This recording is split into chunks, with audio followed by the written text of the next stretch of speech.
Hello and welcome to Making Sense of Ourselves, a podcast about the hard work it takes to get to know ourselves. With me is my co-host, Alfi. Hello. Hey, how's it going, everyone? It's good to be back. On today's episode, we're going to be previewing a new part of the Making Sense of Yourself toolkit.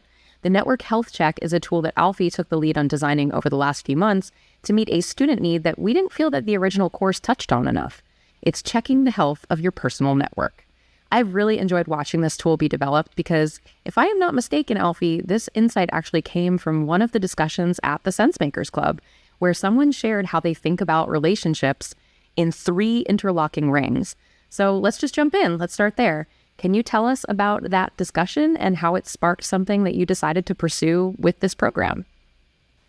Yeah, I'd say there were pretty much a couple of different routes, you might say, that kind of eventually turned into what this exercise was focused on. And I would say the first one actually was before the discussion group, was in our first round of the Making Sense of Yourself program. We kind of had a couple of participants who were going through the process, especially the reflection about community. And in doing that, they realized that they thought that they had a sense of community, and they kind of had sort of actual communities in their mind. But when they audited the fact, like when the last time it was that they connected with that community, they were like, that was all the way before COVID and social distancing and all of that. And so some students realized that actually they left their communities somewhat to lie somewhat fallow. And so that was kind of like the first sign that maybe something needed to be done, but we were in the mix of everything. So not much could have been done at that specific point in time. Then fast forward almost an entire year, we start, obviously the Sensemakers Club starts off these discussion groups. I get paired up with the wonderful and intelligent Sahar, and we are hosting the Making Sense of Relationship Building discussion group. And so in I think it was our third discussion of that sort of season, we were talking about the life cycle of relationships, talking a little bit about from when people initially meet, the processes and steps that a person would go through as they're sort of building a relationship. And one of the participants, who I won't name for the sake of their privacy, but sort of brought up an interesting idea, and she sort of posed the in some sense, a little bit of a contrarian perspective, because it kind of stood in opposition to the theme of the discussion. And she put forward the question, maybe our relationships could be seen a little bit differently. There's definitely benefit in thinking about things from a life cycle perspective. But she mentioned, what if relationships could instead be thought about as rings, like concentric rings or concentric circles that represent both the people in your network, but also your closeness to them. And I think there's, I can't quite remember who the idea sort of stems from, but there's this idea that we can only really have, I think it's like up to 7 close relationships. Beyond that, it kind of gets a little bit more distant. And that was really the thing that kind of pushed me to explore this. And I think I'll touch on it maybe a little bit as we kind of go on.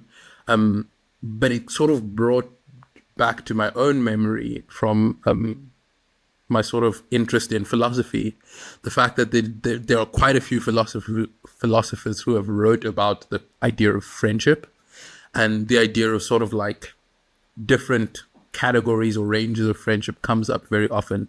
And that was really the spark of what kind of encouraged me to go down this lane.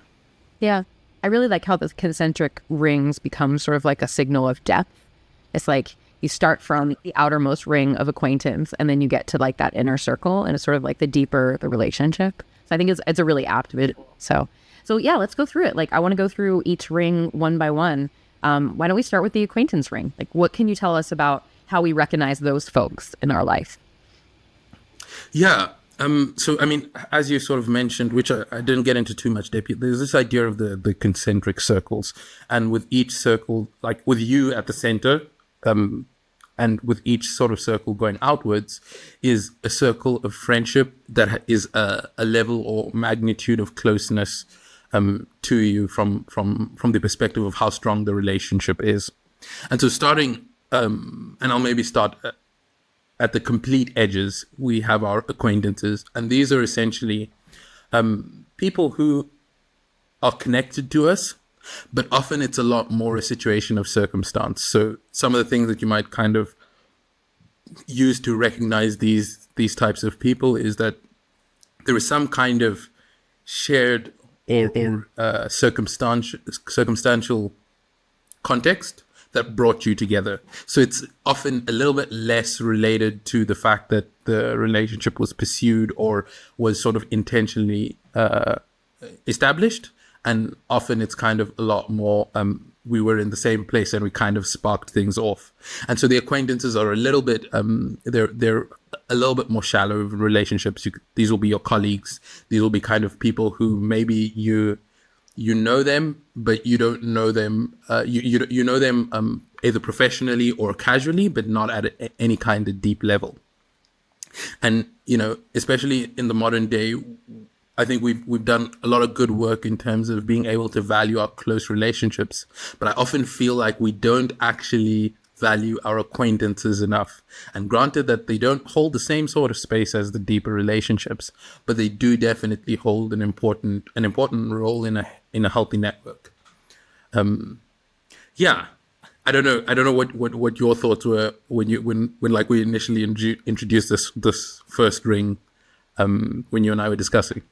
Yeah, I think that the thing that I just actually discovered through listening to you just now and the way that you framed it was I just realized something about acquaintances, which I think you were trying to tell me as sort of like a lead up to this. But I feel like in my own personal life, there's been a couple times in the last few years, especially where something's come up, like a need in my family, and it hasn't been a person that I know, like that I know really well. It hasn't been somebody in my like phone that I can call, but it's like somebody that I know, just like an acquaintance. Like I know them through a friend, or I happen to be talking about it in a group in a place that like that person is sort of peripheral to. And then those people have stepped in to like be sort of like these little angels. So yeah, I think that there's like some angels from the acquaintance ring that has happened in my life, which makes me believe what you said about like, it's not about like the acquaintances are all the people that you've pushed to the edges and like they don't really matter that much. It's like the strength of those acquaintances is actually really powerful. Like the way that you project yourself in the places that you are dictate how those acquaintance relationships are going to react when you potentially need to call on them for something. So yeah, I think that that's really powerful. Yeah, and maybe before we do sort of address the second ring, I think one of the things that's also super useful about the acquaintance, which the other rings actually can't provide as well, is they give you a friendly sense of what a stranger would think. If there is something new that you're trying, or there's an aspect of yourself which you're questioning, it's sometimes difficult to get a neutral perspective from the people who really love you and who really care about you, because they often don't want to hurt your feelings, or they just don't have an objective view. But the important role that an acquaintance can play is that they can give you a sense that is sort of friendly enough that they can kind of be, that they'll be willing to share feedback, but not so friendly that they kind of have a vested interest in sort of the answer that they give. And now we obviously hope that our close friends will be able to do that, but sometimes they're simply incapable because of the depth of the relationship. And so there's definitely something valuable there that acquaintances provide. That's amazing. This happened to me yesterday, Alfi. Well, this happened in front of me yesterday. Can I tell you this story? This is such a weird story. Okay, so yesterday, he would be fine with me telling this story. Yesterday, I went to the bank with my uncle, and my uncle is 42 years sober, and he is a drug and alcohol counselor now, and he is big into the 12-step community, and like that's just like a huge part of his life. So we're at the bank, and he's working with this customer service representative that he's worked with before. Like he's on like a first name basis with this person. And based on him setting his password with the word sober in it, she asked him about sobriety. And she was like, wow, are you really sober? Like, because I said something about like, oh yeah, we're still really proud of you, even 42 years in. And he was like, yeah, I'm 42 years sober. And she was like, my husband just got out of a facility. Like he just went to rehab. And my uncle was like immediately into counselor mode, just like doesn't know this woman more than her name and like a nice hi, how are you? But all of a sudden they're having this like deep moment where she's sharing like, yeah, and he doesn't really want to go to meetings now that he's out of treatment, and I don't really know what to do. And like they're having this like incredibly important relationship at that exact moment, and they might never see each other again, or only like say hi, how are you from here forward. You know what I mean? And it was so weird because when we were leaving, she said to him, she said, "You were meant to be in my cubicle today." And I just thought that was like such a powerful thing. And I hadn't attached it to this conversation at all, but like, I think, the angels from the acquaintance ring. I think that's a real thing. Cool. Definitely. Man, Alfi has a storm going on over there, and is it getting crazy? It kind of is. It feels like, and it's one of the strange things about the weather in South Africa is like our dry season is winter and our rainy season is summer. So the weather is always just confusing. It's wacky. Yeah. When we first got on the call, I was like, Alfi, your mic sounds weird. And he was like, no, it's the rain. Anyways, we won't persist. Kevin, we bless you with the courage to fix the rain in our audio.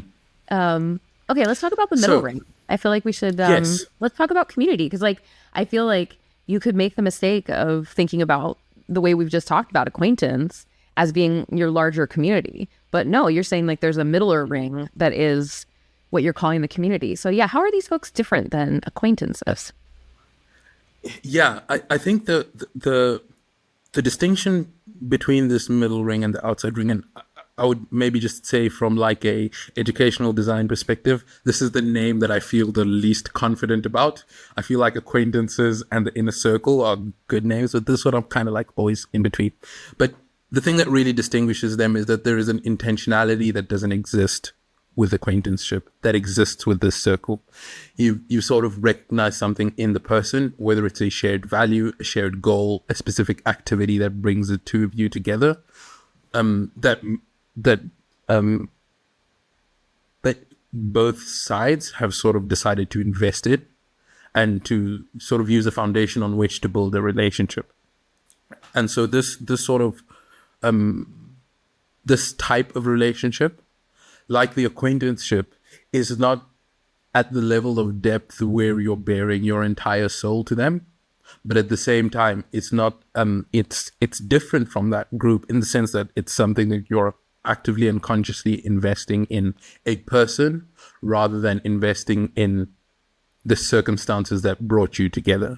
And how you might almost think about it is like the acquaintanceship happens as a result of a context, while the friendship or that sort of second ring might be initiated because of circumstances, but is invested in intentionally because of some kind of shared ground or mutual interest. And I think they all start from acquaintance, right? Like that's part of it, is like your community is going to start from your acquaintance unless you're related to them. Yes. Yeah. So it feels like, I'm thinking about like an example of like, the acquaintance is like, I walk my dog every day and I see my neighbors and like, hi, how are you? Hi, how are you? Like those are acquaintances. And if ever something came up, I'm going to remember that Joe is a painter or Bob is a plumber or whatever. But the community is like the one person on the block that always comes out of her house and we always talk and we have like a little connection because her grandkid is the same age as my kid and we like share milestones and text pictures and that kind of thing. And like that's more of like I have community with that person. I'm holding some sort of space between us and they are also doing the same. There is a difference between those people, even though like they're not people that know very much about me, other than the fact that I have a kid the same age as that person's grandchild. I don't know that she knows all that much about me, but she knows a lot about my kid and like what's going on in his milestones because she's constantly kind of telling us what's going on with her granddaughter. And my kid also likes showing her treasures. So that's become like a little thing like you're like, oh, we have to bring this on the walk because we'll run into her and I want to show her this thing. So he's also becoming community with her, which is cool. Yeah. And I would say it's actually a little bit easier to distinguish community from the inner circle than it is from the acquaintanceship. because I think one of the things that I would say is sort of like always a little bit of a balance between acquaintance and the general community or friendships, is that the people who are in that second circle may not necessarily share your values or even necessarily know all of your values. Like they in some sense have got a firm grasp of your persona, the version of you that you present out to the public, and they maybe have got glimpses of what lies behind that. But there is a level of intimacy that they just never cross. You know, you might maybe come to them with something that you're struggling with, but not necessarily when you're in an emergency.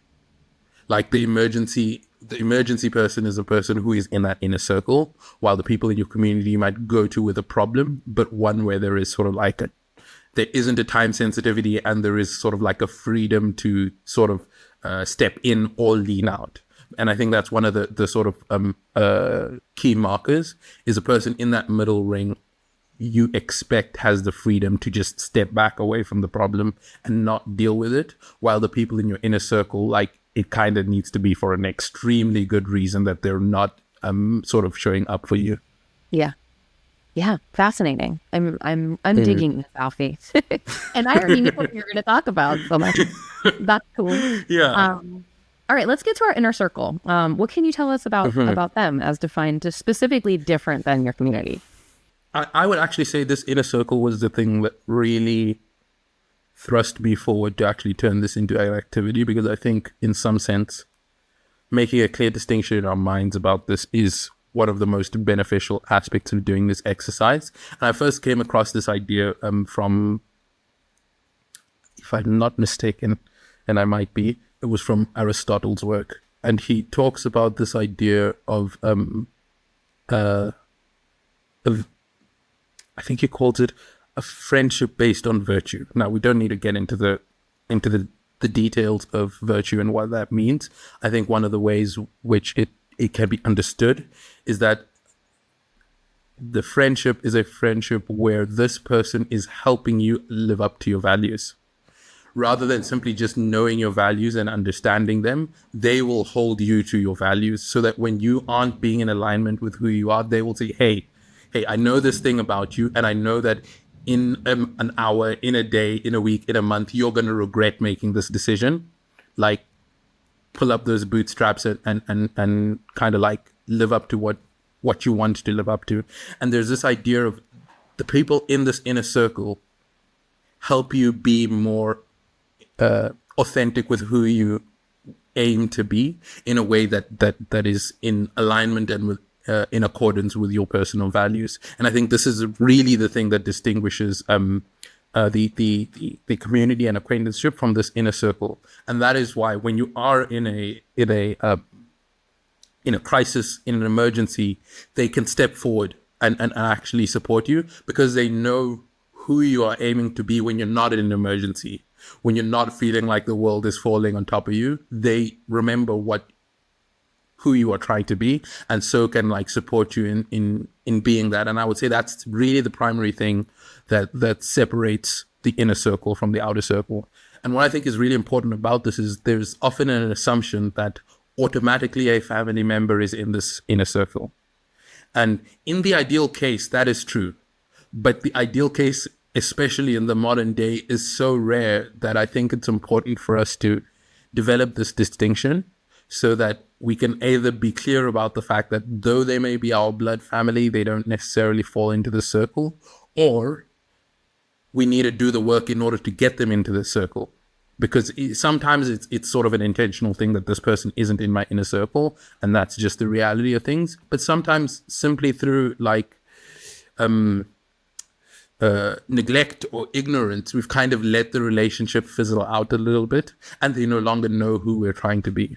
And I would say this is actually a thing that happens very often, like when children are getting to that teenager stage, or to that to like the young adult stage, because the values and who they wanted to be changes so drastically over like 3 or 4 years that it's so easy for the parents to stop knowing who they are and stop knowing what values they hold. And so there's sort of like a a rebuilding of the relationship that needs to happen as they step into adulthood that can be missed if you're not intentional about it. That's such a good reminder. I also want to say I have a rocket launch at the same time that you're having, like, obviously a crazy thunderstorm. It's like we obviously picked the wrong time for a podcast. Yeah, like the universe is contributing to this podcast at the moment.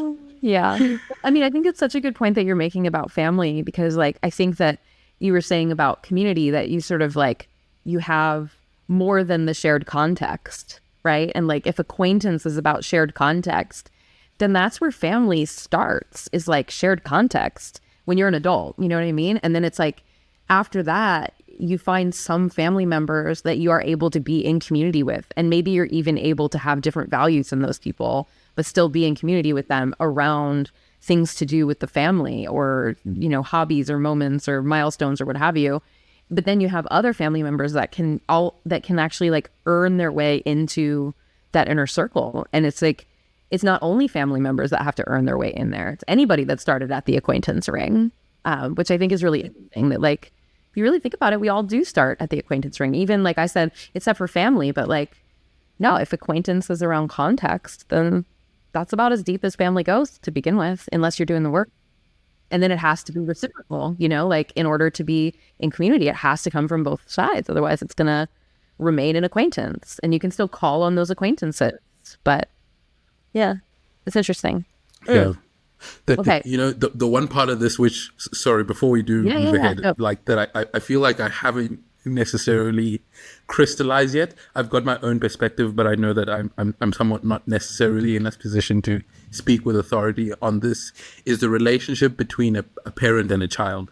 Because I would say that is the one relationship that doesn't actually fit in any of the circles.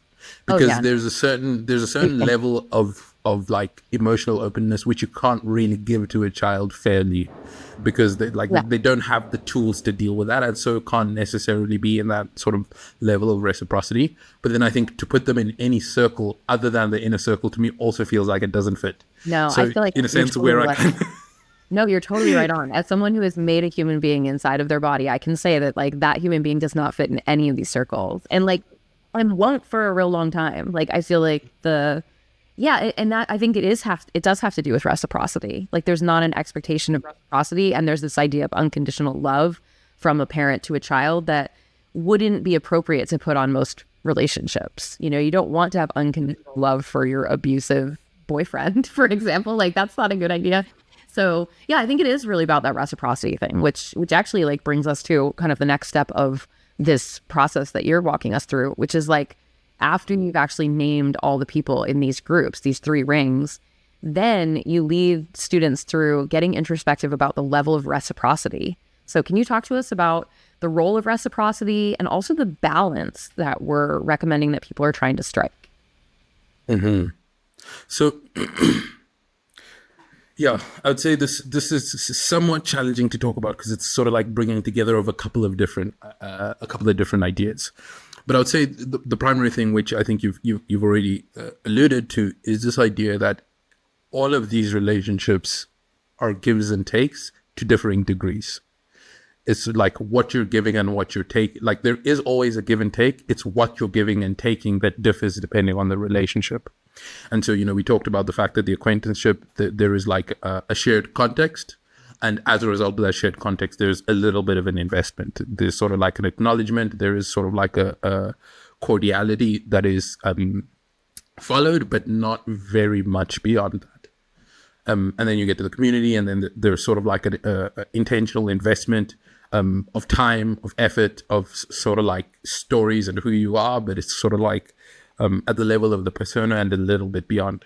And then you kind of get to this inner circle where you're giving almost everything, or everything to which you could maybe give to a person who isn't like a lifetime partner or something to that effect.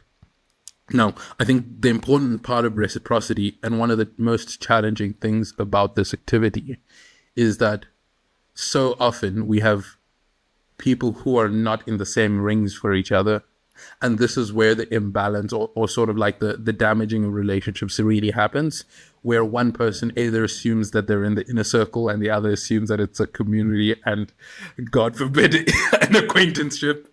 And then the reciprocity is off because one person is giving, they're giving what they think is just, while the other person is expecting a whole lot more or a whole lot less. And when that reciprocity sign gets out of balance, the relationship starts to get damaged. And it's not always intentional. You know, I think that's in a sense really the tragedy of this, is that sometimes it's just it's accidental. Whether it's time. Yeah. I'm thinking about I was thinking about reciprocity in terms of acquaintanceship and like, you know, how does that work? And like, what's that tiny example?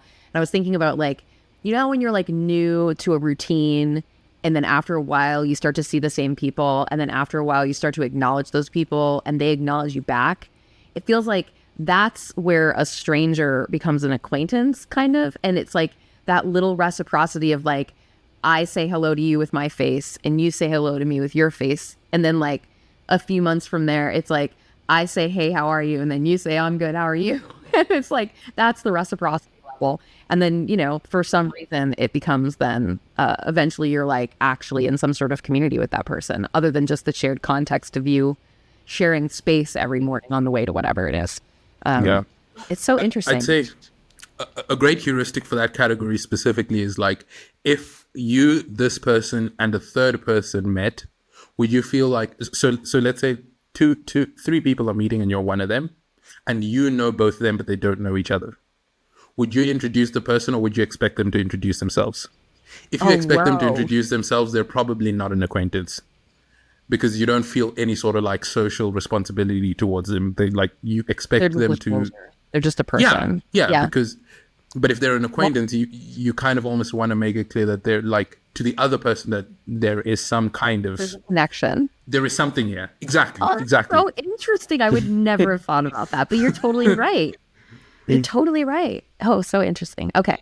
So the final part of this exercise, as the lightning strikes and the thunder comes down, the final part of this exercise is our recommendation to determine which relationships need strengthening, which need pruning, and which are perhaps like unfilled in terms of your network. So can you talk to us about the general action plan part of this network exercise?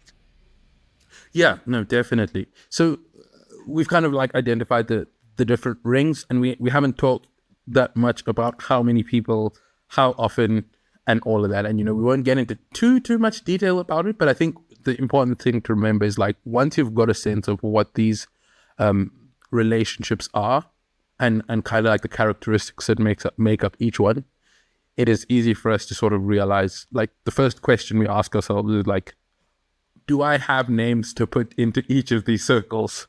Like, and I think that's really like the first thing that we realize. And what I kind of want to make clear, because I think it's easy, especially if you feel like you're an introvert or you're not that outgoing, that, you know, everybody else has got this super filled ring and like mine isn't, is like everybody struggles with one of the rings because each ring sort of lends itself to a specific personality type.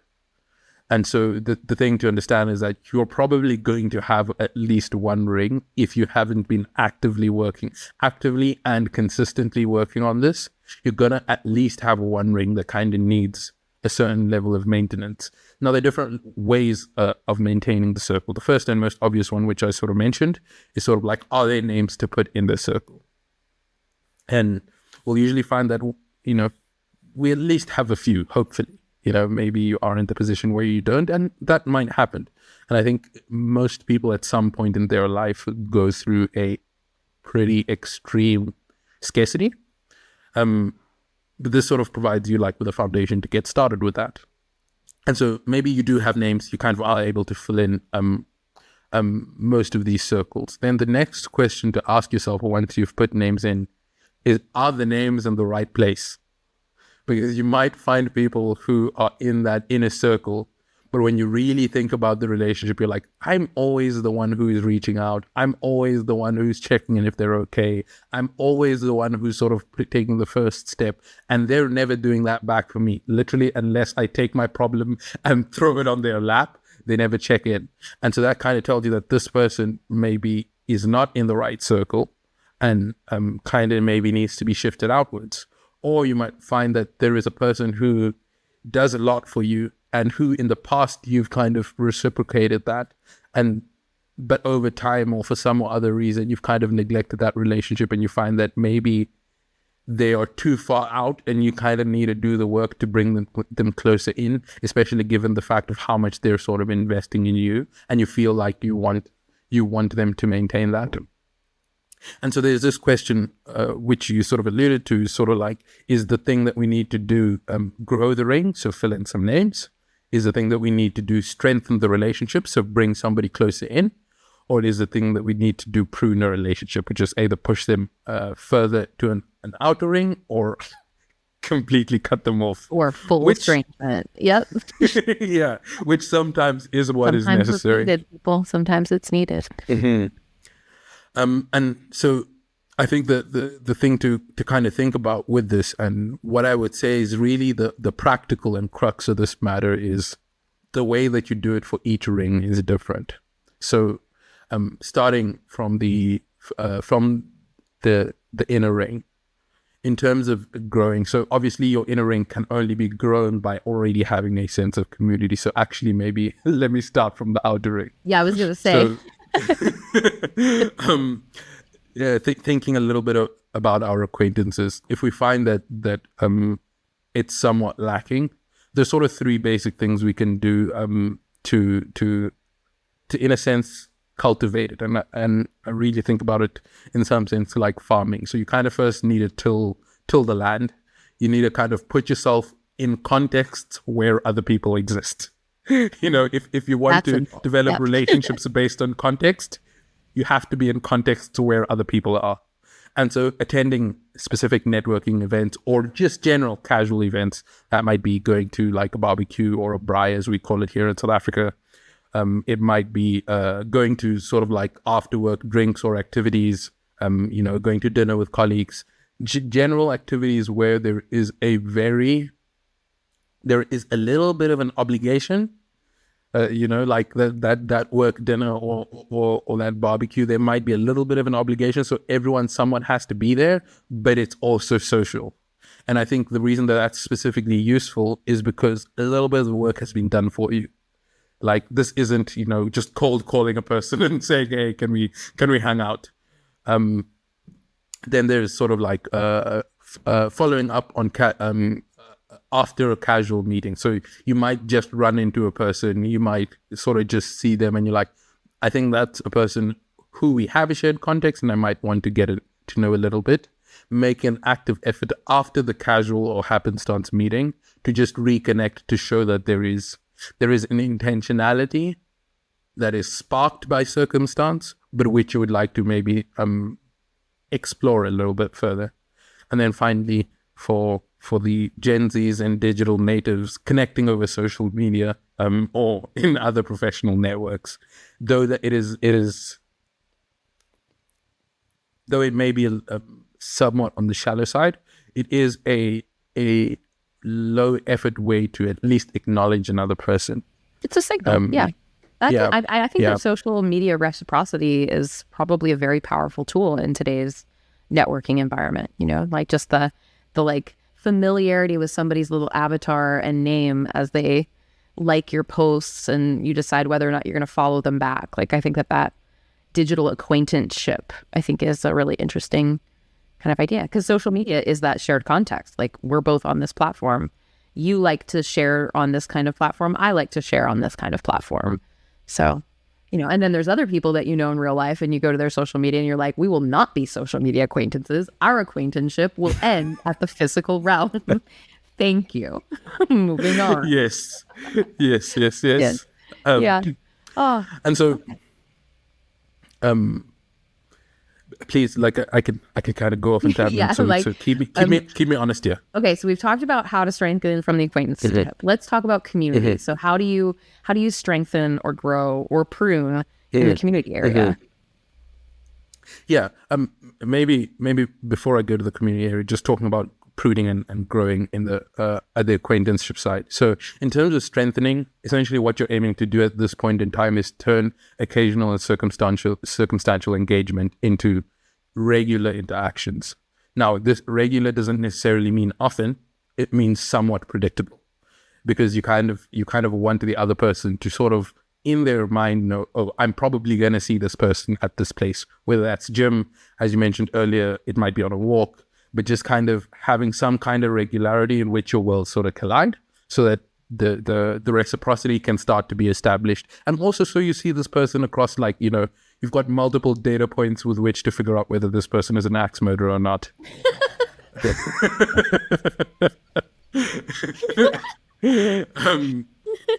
And then I think the final one is also just offering help or sharing a resource. And it doesn't have to be something crazy. Maybe it's a Tupperware. Maybe it's like, you know, this is something. It could be holding the generally door. Quite simple. I have started conversations with people that have turned into very strong acquaintanceships from stranger just because I held the door for an extra second in a place that we were normally in the same context regularly. It's like, those little things are important. Yeah. Okay. So community, you're in community and you're like, this person is awesome and I want to bring them into my inner circle. Like, how do we do promotion? Okay. How do we go? Are we talking about promotion from? Are we talking about promotion from community or from acquaintanceship?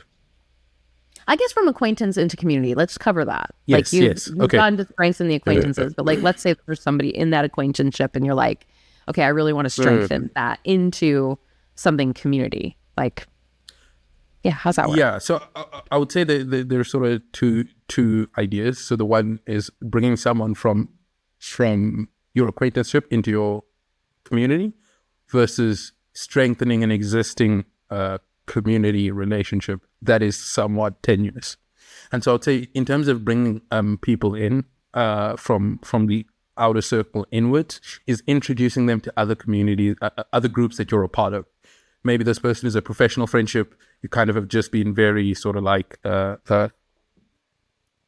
it's simply kind of stopped at the professional engagement, inviting them to something with maybe like your friend group, or introducing them to another network or group. And essentially what that does is it lets them see you in different lights, because some people are they only let a certain version of themselves come out in the professional space, but they're a little bit different when they're among other groups. And so giving them multiple different data points with which to sort of evaluate who you are is a great way to bring them in, bring them sort of closer into your circle or network. That's fascinating. I keep coming up with examples in my own life. I recently invited a friend from the gym to go to a play with my sister and myself, because we had an extra ticket, and I was like, oh, I think this person would enjoy it. And yeah, it definitely did like kind of boost our connection from like just somebody I know to like somebody that I feel like I'm friends with that person now more. Yeah.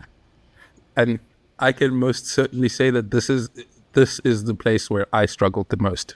Like of all of the parts of developing relationships and kind of like networking, it's sort of like bridging that gap from acquaintanceship to like community is the hardest for me. It's like I keep my friendship circle separate. Like I keep my family is in one circle, my friends are in one circle, my professional sort of connections or relationships are in another circle, and they very rarely ever cross over. I did have a Zoom call with Alfi's brother one time, so I've been crossed over. I feel so much more a part of your inner circle now, knowing it. So like, oh. Yeah, and I mean you're obviously on the other side of the world, which sort of makes the crossing. We've still never been on the same continent, so this is true. Nope, this is true. Not one time, not yet. But now it's gonna happen. The other situation, it will. It will.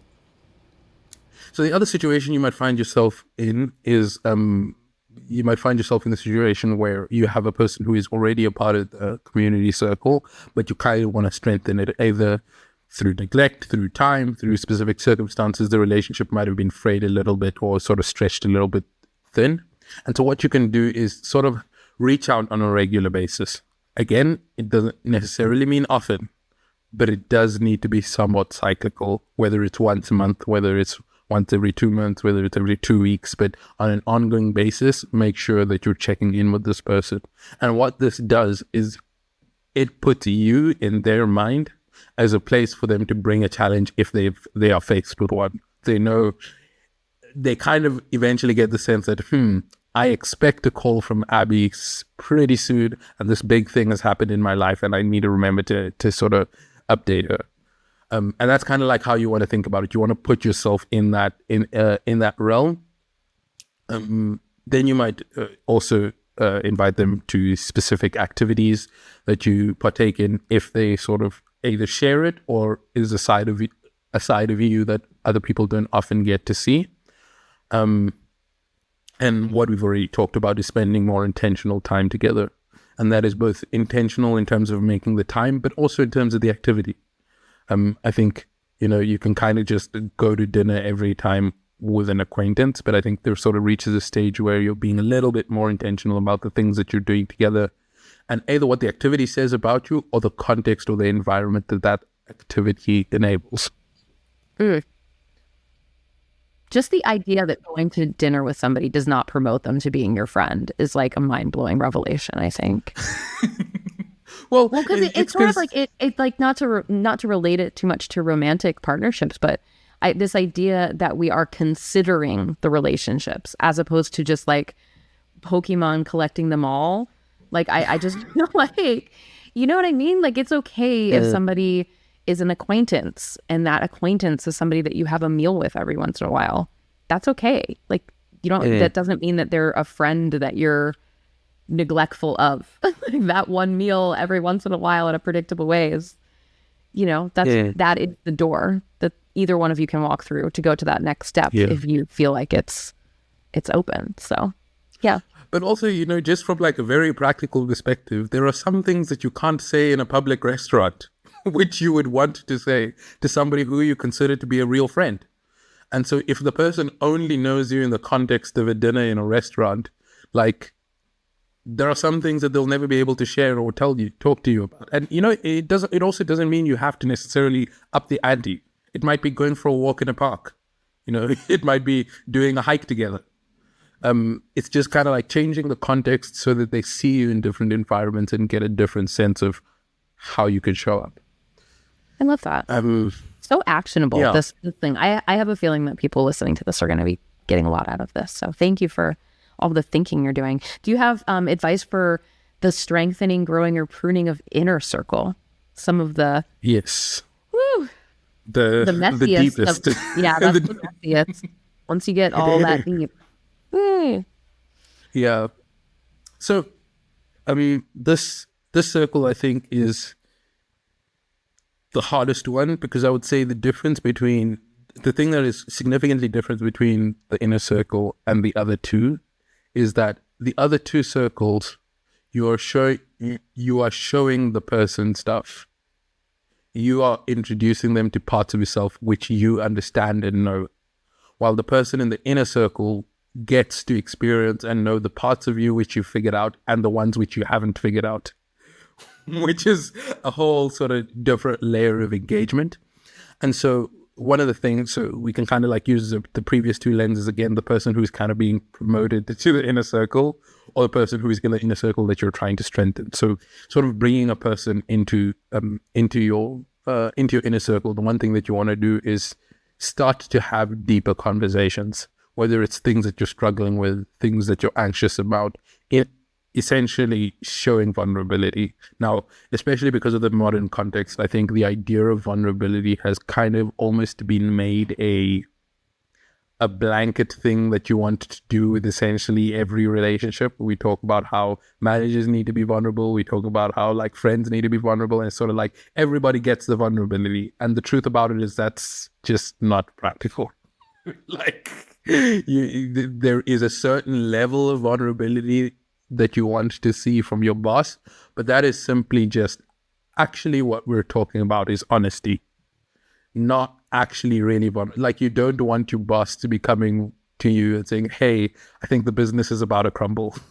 Now there is a time and place for that kind of conversation, but there's sort of like a distinction in the type of vulnerability here, and it sort of speaks to what I'd started with, and that is opening up the parts of yourself which you are still contending with and which you haven't necessarily yet clearly understood, because it's in a sense opening yourself up to their contribution and support. And now obviously when you're bringing somebody in from the community to the inner circle, you kind of want to do that progressively. You maybe don't want to go directly to the biggest trauma that has kind of like haunted your life. You kind of want to start a little bit slow and sort of develop it, because you also, like, the other person also wants to know that you're somewhat able to progressive, like, control yourself to a certain degree, so that they can be being willingly brought in rather than forced into your inner circle. There is sort of like a level of consent that is necessary, and that progressive disclosure enables that. And then the one that is somewhat obvious is simply investing more time in a specific person. And then I think also coming to share your values. Like, it's important for the person to both know who you are today, but also the person that you're trying to become. I was just thinking, like, it feels like it's very important to acknowledge that those things will change over time too. That, like, someone who has the same values as us at one point might not be a person that has the same values as us eventually. Like, our values could change, their values could change. And because that inner circle is, as you've defined it, like the people that are helping us to live towards our values, like, that means that sometimes we might have to move people out of the inner circle back into the community, or even all the way out into acquaintanceship, or even all the way out to being an estrangement. Can you talk to us about, like, the road out, as opposed to, like, we've talked a lot about how to deepen friendship, but what if you end up with somebody in your inner circle who's not helping you learn to be the best version of your next self? Like, how can you prune? Yeah, I think one of the things that I'll maybe just start with acknowledging is this is by far the hardest part of relationships. It's like meeting people feels difficult. Yeah. Getting rid of people is much harder. And pruning an acquaintanceship is much easier than pruning inner circle. So, you can ghost an acquaintance. You can just be the person that stops acknowledging the hi, how are you? And, like, now you're a stranger again after a couple interactions. But yeah, when somebody's, like, on your to call list and then all of a sudden is on your do not call list, what do you do? Yeah, so I'd say that there are different. There are essentially three things which I'd recommend. Again, I also find this is challenging, so I don't want to act like I've got it all figured out. But the first one I would say is setting boundaries. And I would say that the thing that is difficult about this is when a person gets into your inner circle, the thing that defines the circle is that the boundaries have been dropped. Like that is what defines this relationship. And so it is the hardest type of boundary to set, because you kind of, not only do you need to define where the boundary is, like, you need to hold the line as well. And so I think setting those boundaries, especially emotionally, like, I would say that in some sense is kind of like the first boundary, and sometimes a physical boundary might also be necessary. Then I'd also say limiting the time that you spend with the person. And it might be limiting in terms of quantity, but it also might be limiting in terms of type. And I think that's an important distinction to make, because it might be that you don't spend a lot of time with the person, but the time that you spend is always very deep. And so the type of limiting might be making those conversations a little bit less deep, a little bit more shallow, and a little bit more sort of like professional, if I can put it that way. Yeah. And then or changing the context. Like, if you're Yes. you're used to having those kinds of deep conversations with them, and those are not going in a good direction. Like having a group hangout with that person, or going to the movies where you can't talk in depth, like pivoting the relationship to more casual interactions. You sort of back them out into the community category. Like we still both really like the movies, so we could be movie friends. I think that's one strategy for sure.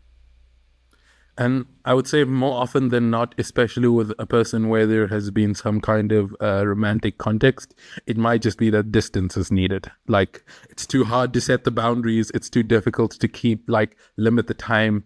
And so you might just need to create geographical distance between you and that person so that you can sort of develop the energy, the courage, the sort of like emotional fortitude to establish those boundaries again while they're not inside of your own personal vicinity and context. And so that speaks to a couple of different things that you can do for the inner circle. Oh, so you've like really, I'm so impressed with how much you've like dug in on this. And I know that you had like, obviously like students needing something is always a call for a teacher, but I feel like, the thoughtfulness that you've given to this has been really inspiring. So I really appreciate you just going through this only with me, and the fact that we're actually sharing it with other people is awesome. I learned a lot about myself through just working with you on this framework. Like, I mean, I've learned a lot about myself in the program in general, but just this particular one, I think one of the things I've learned is how strong my community has become over the last few years, which was sort of like a vague goal of mine coming out of COVID. And the fact that I can see it so clearly in terms of like a visual was super, super useful. But also to your point, like everyone has a weakness, and like for mine, it's definitely that inner circle. And I feel like in the last like 6 months to a year, I feel like I've really started to evaluate that part. And I think that working on this has been a big part of why. So how about you? Like what have you learned about yourself through this whole thing? Yeah. There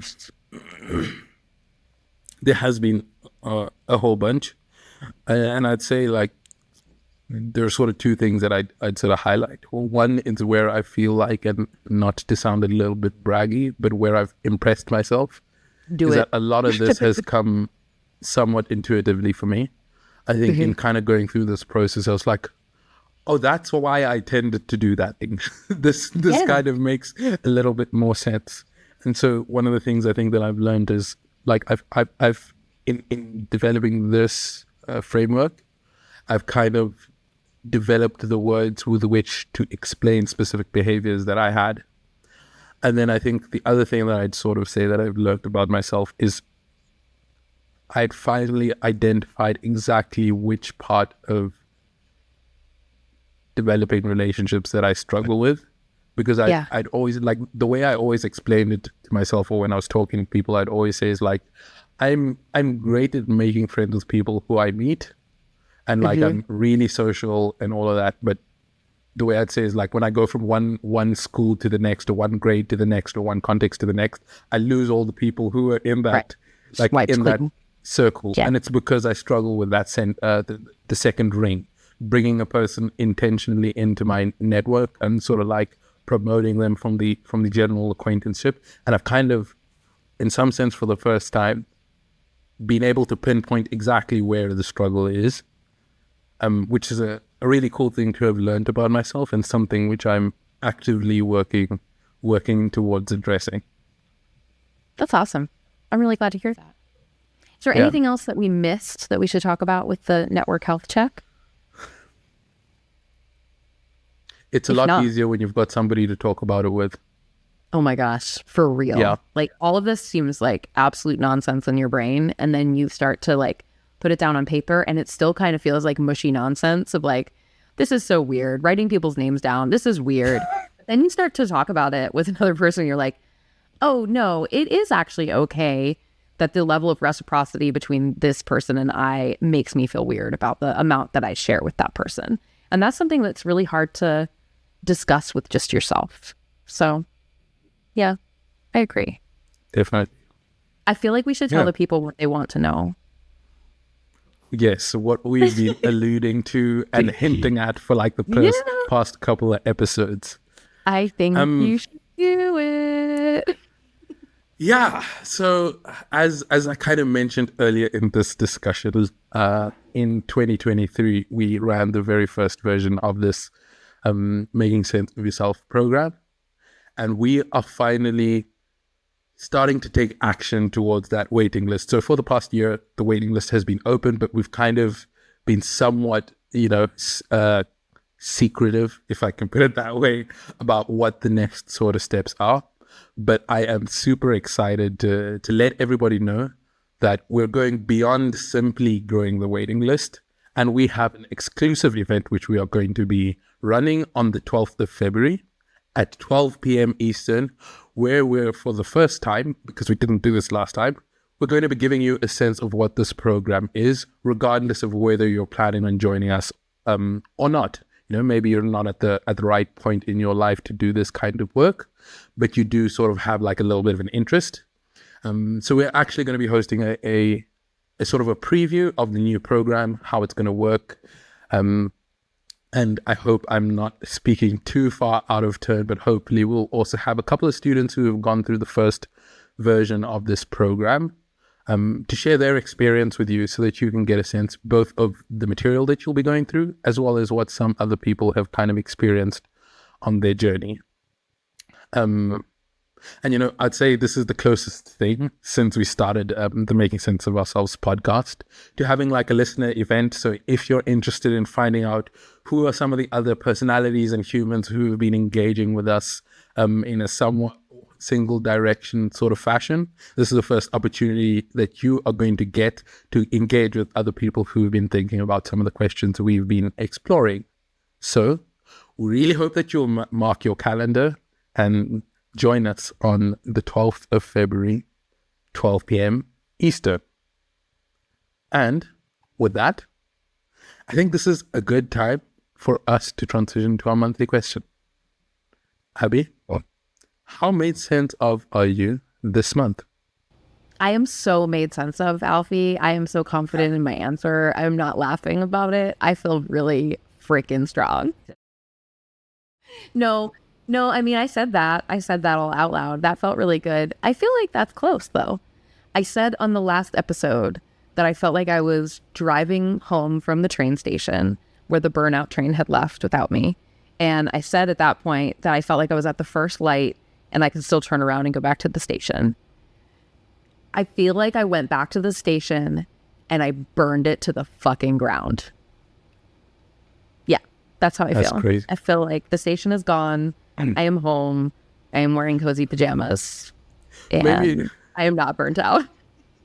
I'm going to ask something a little bit sort of that's fine. Silly here, but for those who are joining us for the first time on the podcast, God. The context of the train station, just very briefly. And I think it'll be good also to just make a nod to how far you've come as well. Okay, thank you for giving me that opportunity, because I was just going to be like, you guys should just go back and listen to it. It's worth listening to the last 8 months of me being like, everything is fine. This room is on fire. Everything is fine. Okay, so we've been using this metaphor for at least the last 6 months. When Alfie asked me how made sense of I am, we are relating to this metaphor of the burnout train. So the idea that like I went to the station to get on the burnout train, and just as the burnout train was boarding, I was like, you know what? I'm not doing this again. I'm not getting on this train. I'm going back. I'm going to sit in my car and figure it out. And for like months, it was like, are you still at the train station? And I'm like, yep, still in my car at the train station. And then at the end of last year, I miraculously was like, you know what? I think I like started driving home. Like, I think I'm not in the parking lot anymore. But honestly, I got this like rage in me over this Christmas break where I was just like, no, it's not going to be like this. I'm not just going to keep like driving to this fucking station and not getting on and then tormenting my family and friends, my inner circle, if you will, with whether or not I'm living in my car at a train station metaphor. So yeah, I burned it down. I was just like, screw it. I'm going to stop at the gas station. I'm going to pick up some gasoline. I'm going to turn around, go back to the station, burn that fucker to the ground. and go home. And so now I'm home. And it feels good. It feels like I don't have that option to go to anymore. So yeah, maybe it's just like the fuck it energy of my 40s. Maybe it's the new year. I don't know. But yeah. Whatever it is a good look. Yeah. Thank you. How made sense of are you this month, my friend? How made sense of am I? I would say that it's actually, I would say this has been the hardest point for me to answer that. Not because it's a difficult time, but because it feels like there is a quiet that I haven't experienced for a while. It's like a lot of things that were either in turmoil or up in the air or undecided have somewhat settled. And so like it feels like I kind of have my head above water, which is a great feeling, especially when you feel like you've been somewhat underwater. But it's sort of like, okay, what now? I feel like I'm in the what now stage. I've got a whole bunch of things that I've kind of been sort of either working on behind the scenes, including this program and a whole bunch of other stuff. As I'd mentioned last time, I started freelancing a little bit, and I've kind of like found my stride from that perspective. I started a new full-time job, which I kind of feel like I'm heading. It's been 2 months now. As of that kind of feels like it's not super new anymore. And so I'm like, okay, the new things feel like they've found their rhythm. And so I'm now like, okay, I'm in the rhythm. What am I dancing to? And so that's, I guess, where my mind is at. It is definitely a good change of pace, but it also leaves me with some questions to start thinking about. I feel like those storms are perfectly apt for where you're at. You're just like cooking up some what's next vibes over there. That's cool. It's awesome. Definitely. Yeah. So, Abby, with that, we also need to give the people the other thing that they want to know. What is happening in this year, 2025, at the Sense Makers Club? Oh my gosh. It's such a big year for us, I feel like. I mean, it just started, so we'll see. But I feel like last year we spent 8 months building this membership club and having discussions every single day. We managed to host 200 discussions in 2024, which blows my freaking mind.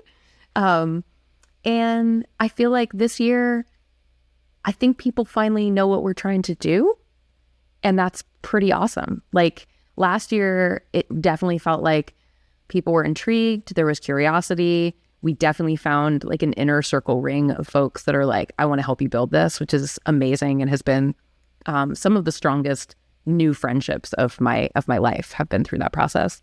But now we're at this part where we're bringing in new people. We have a new class of discussion leaders starting. They trained last month. They're starting doing their first discussions this month.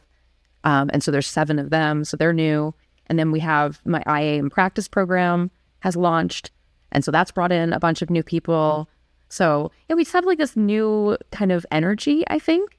And yeah, I think there's some really exciting things that are happening. We have, I think it's 130 something members now that are coming to discussions, and we're managing every day. And honestly, it's become more than once a day in some cases, because last year we opened up member federated discussions where people can kind of book their own session. So people have actually started to use that.